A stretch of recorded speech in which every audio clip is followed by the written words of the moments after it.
Hi, this is part 2 of my face rigging tutorial. Okay, when we last left off, we were just left with two eyes, getting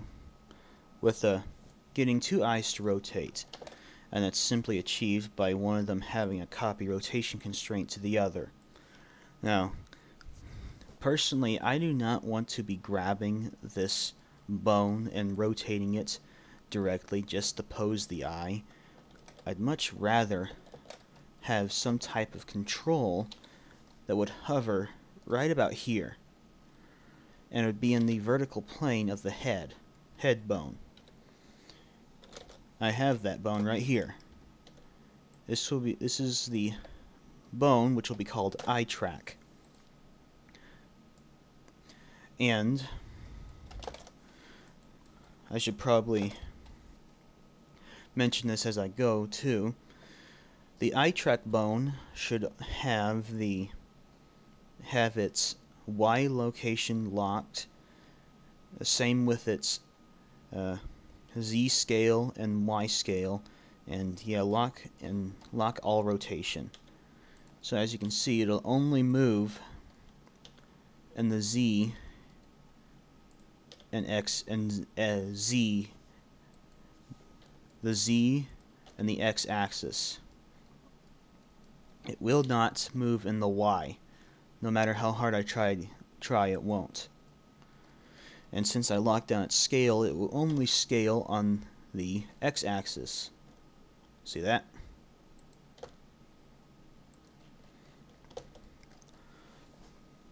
And you'll find out why it's like that soon. So, how am I going to get these eyes to react to this control? Well, I'm going to need some type of tracking constraint. Doesn't mean the track constraint to get these eyes to work. So, let's add those bones. I'm just going to grab the tip of these bones, and we want these, and we're going to make some targets for them.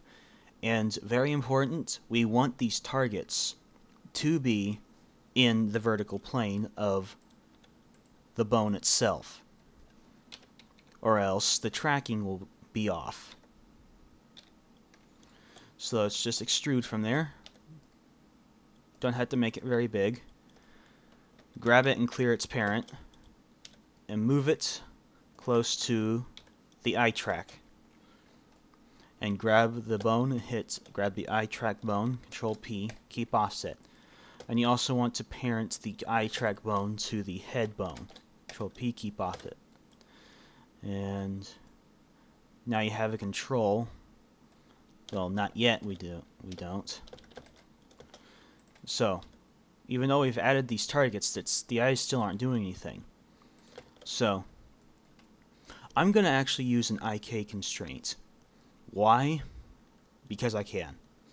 So grab the left eye target, speaking of which, you should name it.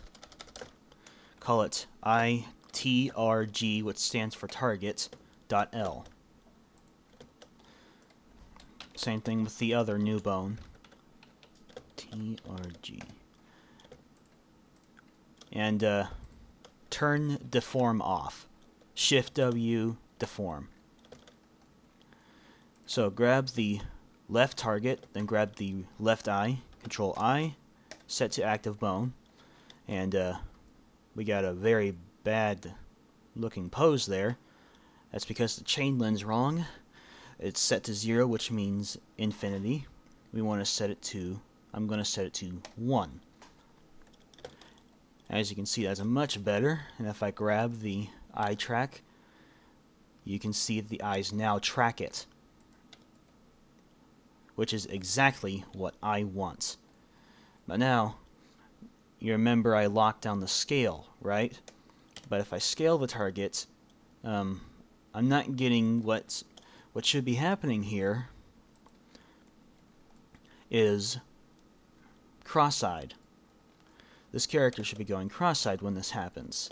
The reason why is because this bone right here only has a copy rotation constraint. And since this bone is rotating inwards, it's going to rotate with it. So we need another constraint. I'm going to use a lock track constraint. So grab the target, grab the bone, Control Alt C, locked track. And by default, you shouldn't have to do anything. So I'll clear its location. If I scale it in, voila. And that will conclude. We're almost done. This will. There's one more thing I want to do, and then that will be the end of this part of this tutorial, and then we'll do eyelids. So, I'd like the eyes not to do that. Go up and completely into the head and disappear, and go down completely into the cheeks and disappear. But they can do this all they want. So what I'm going to do is I'm going to give this bone IK rotation limits. So first I need to determine where I want it to stop. I want it to stop there. So I'll grab the bone. Then I pick lock X, limit X actually. Then I'm going to change the settings. So in this case it should be -20 and 20. So if I bring it up too far, and that's what should be happening, well, for my character. And this concludes this part.